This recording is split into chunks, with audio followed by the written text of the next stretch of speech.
ओम ज्ञानं तिमिरन्धस्य ज्ञानञ्जनशलाकया चक्षुरुन्मीलितं येन तस्मै श्रीगुरुवे नमः। गुरुवे गौरचन्द्राय राधिकाय तदालये कृष्णाय कृष्णभक्ताय तद्भक्ताय नमो नमः। हरे कृष्ण। सभी का हार्दिक अभिनंदन है, स्वागत है। गुरु वैष्णव की दया से जो कुछ कहें कम समय में आप कृपा करके और थोड़ा सा ध्यान से सुनिएगा। देखो, जैसा हमने पिछले अध्याय में पुरुषोत्तम योग के माध्यम से भगवान ने बताया ये संसार की दशा क्या है। बोले संसार जिसमें हम बने रहना चाहते हैं और संसार में बने रहते हुए ही हम चाहते हैं कि भक्ति भी होती रहे। हालांकि भगवान ने कहा ये संसार रिफ्लेक्शन वाला वर्ल्ड है, जिसको परवर्टेड रिफ्लेक्शन के रूप में संसार को कहा जाता है। रिफ्लेक्शन मतलब बिल्कुल एज इट इज वाला रिफ्लेक्शन नहीं है, परवर्टेड रिफ्लेक्शन जिसको कहा जाता है। परवर्टेड मतलब जैसे आप ये उंगली को देख रहे हैं, इस उंगली को ऊपर से जब देखेंगे तो नीचे इसका प्रोजेक्शन नीचे आएगा। जब नीचे इसका प्रोजेक्शन आएगा तो उंगली नहीं दिखेगी, आपको एक लाइन दिखेगी बस। तो उंगली लाइन में परवर्टेड हो गई। जैसे एक सर्कल है, सर्कल को ऊपर से देखते हैं तो नीचे इमेज के रूप में एग्जैक्ट सर्कल नहीं दिखेगा, ये प्रोजेक्टेड रिफ्लेक्शन जो आएगा वो नीचे एक लाइन बन जाएगा। तो लाइन में फिर डुअलिटीज आ जाएंगी। लाइन का एक स्टार्टिंग पॉइंट होगा, एक एंडिंग पॉइंट होगा। सर्कल में डुअलिटीज नहीं है। सर्कल ना में उसमें ना स्टार्टिंग पॉइंट है ना एंडिंग पॉइंट है। तो देखा जाए तो सर्कल का परवर्टेड रिफ्लेक्शन है, लेकिन किस तरह से है? बोले एक लाइन के रूप में आ गया। तो आध्यात्मिक जगत का ये जो भौतिक जगत है ये परवर्टेड रिफ्लेक्शन है, लेकिन आध्यात्मिक जगत में कोई डुअलिटीज नहीं है कोई द्वंद्व नहीं है, जो कि इस भौतिक जगत में हम सभी द्वंद्व से भरे पड़े रहते हैं। अलग अलग प्रकार के द्वंद्व हमने बताए थे।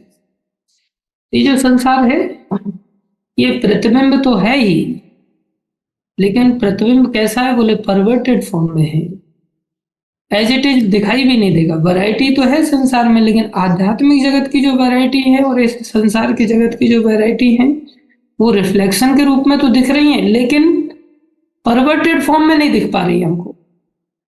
हमको लगता है आध्यात्मिक जगत भी वैसा ही हुआ। इसलिए लोग भगवान को साकार रूप में मानने के लिए तैयार नहीं होते, क्योंकि संसार के जो साकार रूप में है वो परवर्टेड फॉर्म है। भगवान के धाम के जैसा साकार नहीं है संसार। यहाँ पर हमारा शरीर अलग है, आत्मा अलग है। वहां पर भगवान का शरीर और आत्मा या भगवान के भक्तों का शरीर और आत्मा वो अलग अलग नहीं है, वो एक ही है। तो जैसा कि वर्णन किया, उल्टा वृक्ष है। उल्टा वृक्ष सरोवर के किनारे पाया जाता है। सरोवर के किनारे पाए जाने वाले वृक्ष की खासियत होती है, वो जब सरोवर के अंदर दिखता है तो दिखता हूबहू वैसा ही है, लेकिन उसके फल आप जीवन भर उसमें छलांग लगा करके खोजने की चेष्टा करेंगे तो आपको फल प्राप्त नहीं होने वाले। दिखाई देंगे लेकिन फल प्राप्त नहीं होंगे। ये संसार की सबसे बड़ी समस्या है। ये संसार के बारे में बताया, फिर भगवान ने अपने बारे में बताया, फिर हम सब के बारे में बताया कि हम सभी भगवान के अंश हैं और हमें भगवान की प्राप्ति करने का उद्देश्य बनाना चाहिए। लेकिन हम उस उद्देश्य में खरे क्यों नहीं उतर पाते? क्योंकि इस संसार रूपी वृक्ष में हम फंसे रह जाते हैं, जो कि क्या देता है? बोले दो प्रकार के गुणों को देने वाला है, एक आसुरी और एक दैवी। दो प्रकार के स्वभाव इस संसार में जीवों को प्राप्त होते हैं। एक आसुरी स्वभाव जो कि तमोगुण और रजोगुण से प्राप्त होते हैं, और सतोगुण से कौन से स्वभाव प्राप्त होते हैं? जिन्हें दैवी स्वभाव कहते हैं। सतोगुण के अंदर वाले जो दैवी स्वभाव हैं वो भी बंधन तो है ही, लेकिन वो कैसे बंधन है? बोले जैसे बाकी सब चीजों को लोहे से काटा जाता है, बाकी सब चीजों को लोहे से काटा जाता है, तो लोहे को किससे काटा जाता है? बोले लोहे को भी लोहे से काटा जाता है। ये विशेषता है। सतोगुण से रजोगुण तमोगुण को आप नष्ट कर सकते हैं, लेकिन क्या सतोगुण को नष्ट किया जा सकता है? बोले हाँ, सतोगुण को सतोगुण से ही नष्ट किया जा सकता है। जैसे जैसे सतोगुण को हम बढ़ाते चले जाएंगे तो शुद्ध सत्व में जैसे ही प्रवेश करने लग जाएंगे वैसे ही हमारा सतोगुण नष्ट हो जाएगा और फिर हम गुणातीत होकर के भगवत धाम को जाने के अधिकारी बन जाएंगे। फिर सतोगुण का बंधन हम सतोगुण के द्वारा ही हम काटने में सफल हो पाएंगे। तो इस वृक्ष में कौन से लोगों की स्थिति है जो दैवी गुण वाले हैं, कौन से लोगों की स्थिति है जो आसुरी गुण वाले हैं? तो जो दैवी गुण वाले जो लोग हैं उनकी स्थिति इस वृक्ष के अंदर जो कि संसार रूपी वृक्ष है, जो कि जड़ की ओर रहने वाले जो लोग हैं, जैसा हमने देखा सत्य लोक से इस वृक्ष को उल्टा जब देखा जाए तो सत्य लोक की ओर, ब्रह्म लोक की ओर इसकी जड़ें पाई जाती हैं।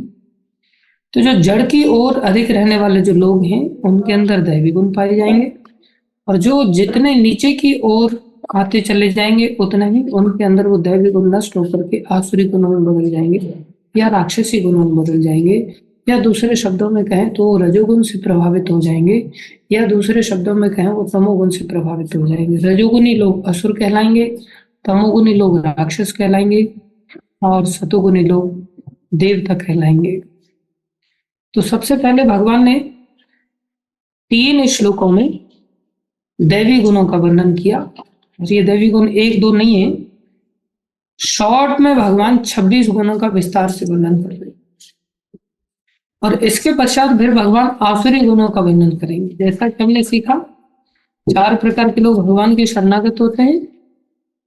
चतुर्विधा भजन्ति माम जना सुकृतन अर्जुन, आर्त अर्थार्थी जिज्ञासु ज्ञानी च भरत ऋषभ।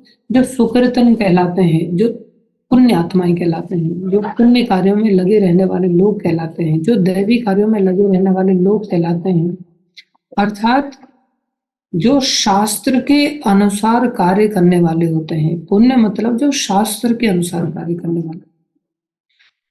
इसलिए भक्ति कैसी है हमारी? बोले शास्त्र शासन एव, अर्थात शास्त्र के शासन से ही हमारी भक्ति जो वैदिक भक्ति कहलाती है। वैदिक भक्ति का अर्थ है जो वेद के विधि विधान के अनुसार संपन्न की जाए।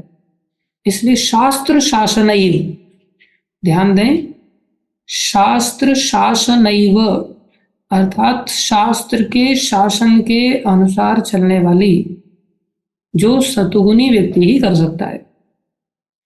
जितना रजोगुण प्रोमिनेंट होता चला जाएगा उतना ही वो शास्त्र शासन को अस्वीकार करता चला जाएगा। जितना तमोगुण उसके अंदर प्रोमिनेंट हो जाएगा उतना ही वो अज्ञान के सागर में डूब करके अपने जीवन को जीने की चेष्टा करेगा। रजोगुण के अंदर अपनी इच्छाओं के अनुसार जीवन जीने की चेष्टा करेगा और सतोगुण के अंदर वो शास्त्र शासन के आधार पर जीवन जीने की चेष्टा करेगा। तो ये 3 पहले दैवी गुणों को बता दिया और बाद में तो फिर बोले 3 श्लोकों के बाद सब आसुरी गुण हैं। कौन कौन से हैं आसुरी गुणों का विस्तार से वर्णन भगवान करेंगे।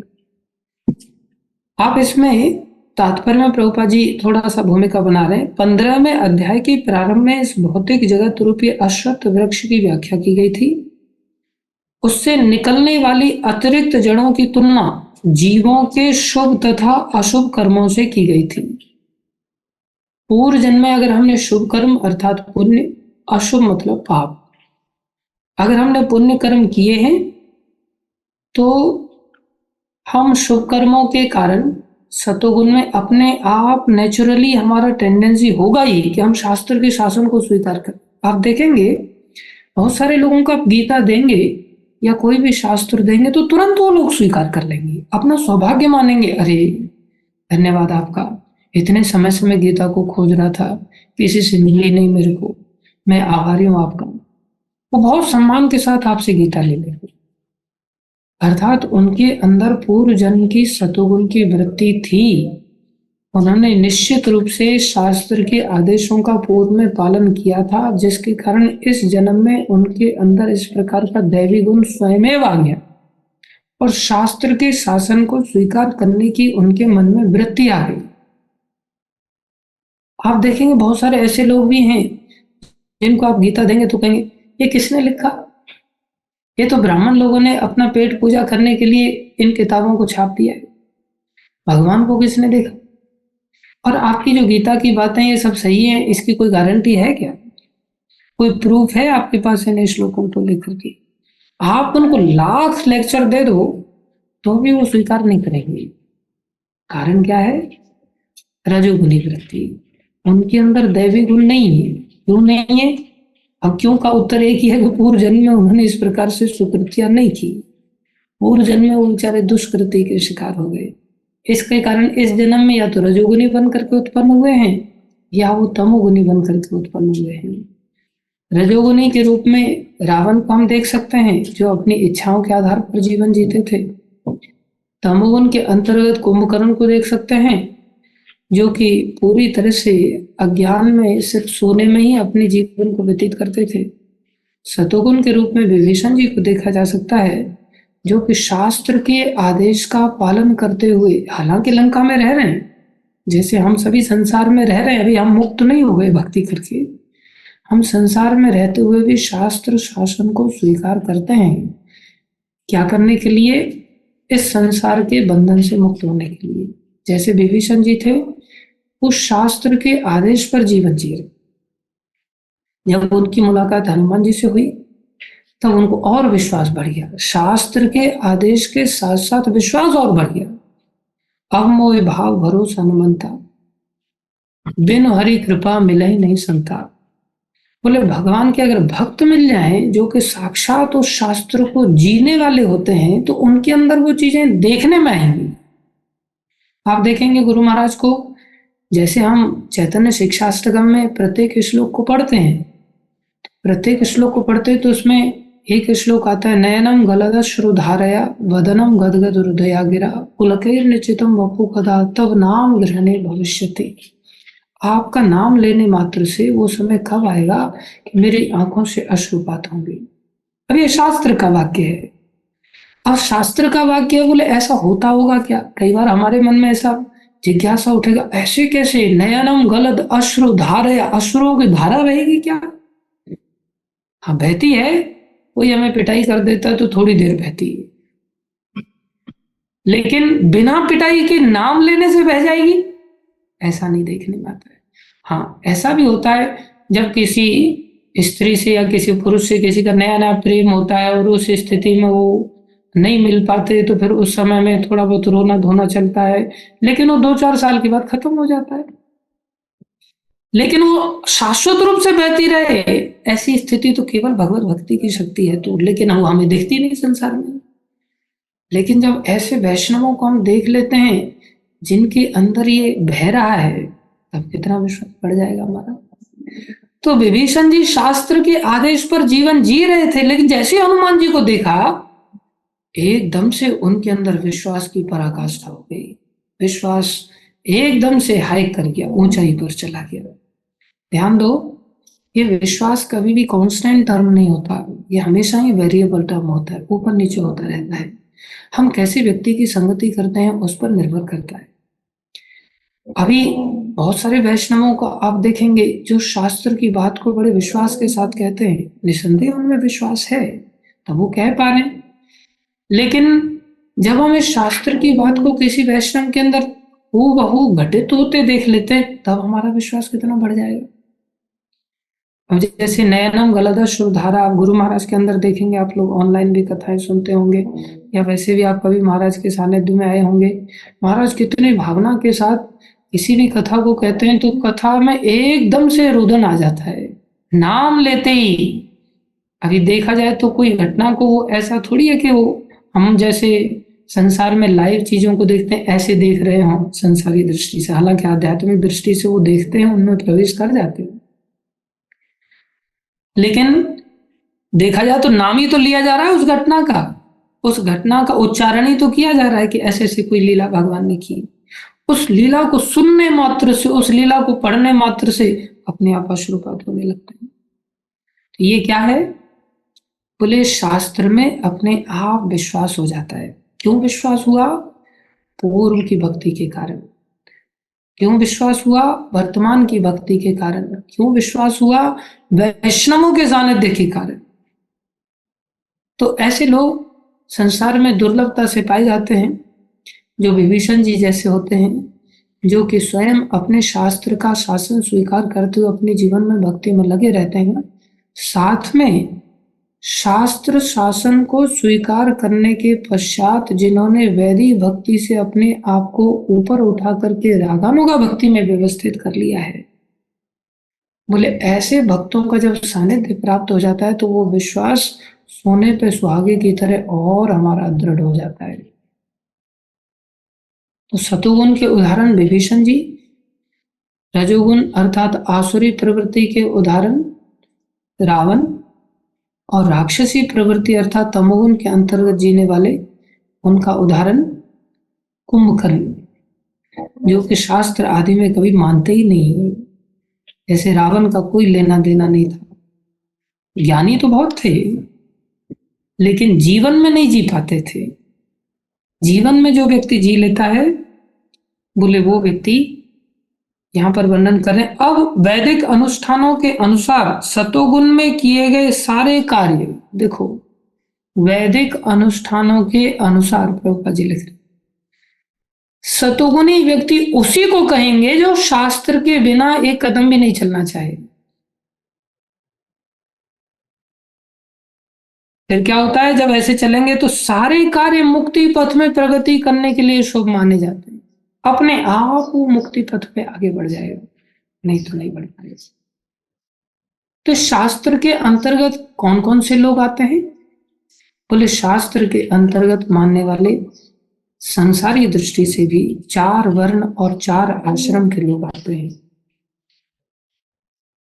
जब 4 वर्ण और 4 आश्रम के लोग आते हैं तो उनमें कितनी क्वालिटीज पाई जाएंगी, बोले 4 वर्ण और 4 आश्रमों के अंतर्गत आने वाले प्रत्येक व्यक्ति के अंदर दैवी गुण पाए जाएंगे। और जो 4 वर्ण और 4 आश्रमों से बाहर का व्यक्ति है, अर्थात जो शास्त्र को नहीं मानता, उसे असुर कहेंगे, उसे राक्षस कहेंगे, या उसे अंत्यज कहेंगे। जैसे मुस्लिम्स होते हैं, वो शास्त्र को स्वीकार नहीं करते, उन्हें अंत्यज कहा जाता है, मलेच्छ कहा जाता है। अब हम देख सकते हैं कि हम अपने आप को कौन से वर्ण और कौन से आश्रम में लेकर के आते हैं। उन 26 गुणों का शॉर्ट में कौन से आश्रम के अंदर, कौन से वर्ण के अंदर कौन से गुण की विशेषता विशेष रूप से पाई जाती है, उसका वर्णन भगवान इन 3 श्लोकों में कर। तो पहला जो श्लोक है, अभयम सत्व संशुद्धि ज्ञान योग व्यवस्थिति, पहले श्लोक में 3 गुण सन्यासी के लिए बताए गए हैं। जब कोई व्यक्ति अपने जीवन को शास्त्र का अनुशीलन करते करते शुद्धि के मार्ग पर सिंपल जनरल मेथड अपनाता हुआ भी आगे बढ़ जाता है और सन्यास तक चला जाता है, तो सन्यासी व्यक्ति के अंदर ये 3 गुण आ जाते हैं। कौन से हैं, सबसे पहला है अभयम, उसको किसी का भय नहीं होगा। अब हम अपनी ओर झांक करके देखें तो हम कितने भयभीत हैं। हर व्यक्ति सोचता है कल क्या होगा, मैं घर छोड़ दूंगा तो क्या होगा, घर में रहते हुए भी घर का भरण पोषण कैसे होगा, कैसे जीवन निर्वाह होगा, ऐसे क्या होगा, वो बहुत कुछ सोचता रहता है। कोई व्यक्ति ऐसा देखा है जो बेचारा चिंताओं से परे हो, कोई टेंशन नहीं है, सब कुछ धन संपत्ति सब कुछ है, उसके पश्चात भी क्या वो टेंशन फ्री दिखता है। ऐसा लगता है कि व्यक्ति सब घर वाले बेचारे के मर गए हैं, उसके इतना मुंह लटका करके बैठा रहता है। लेकिन जो सच्चे सन्यासी होते हैं उनकी स्थिति कैसी, बोले अभयम, उनको किसी प्रकार का भय नहीं सताता। ब्रह्म भूत प्रसन्नात्मा न सोचती न कांक्षती। तो सन्यासी का पहला लक्षण अभयम। कैसे आया, बोले उसको पता है कि सब कुछ करने वाले भगवान है। उसको, जैसे हम सोचते हैं भाई कपड़ा कहाँ से आएगा, दवाई कहाँ से आएगी, खाने के लिए कहाँ से आएगा, इधर उधर जाने के लिए टिकट कहाँ से आएगी, ऐसा सन्यासी नहीं सोच सकता। क्यों नहीं सोच सकता, उसके पास पहले से ही बैंक बैलेंस करोड़ों रुपए रहता है इसलिए। बोले नहीं, वो आजकल के कलियुगी सन्यासी हो सकते हैं, लेकिन जो गीता के अनुसार सन्यासी हैं उनको इस प्रकार का भय इसलिए नहीं सताता क्योंकि वो जानते हैं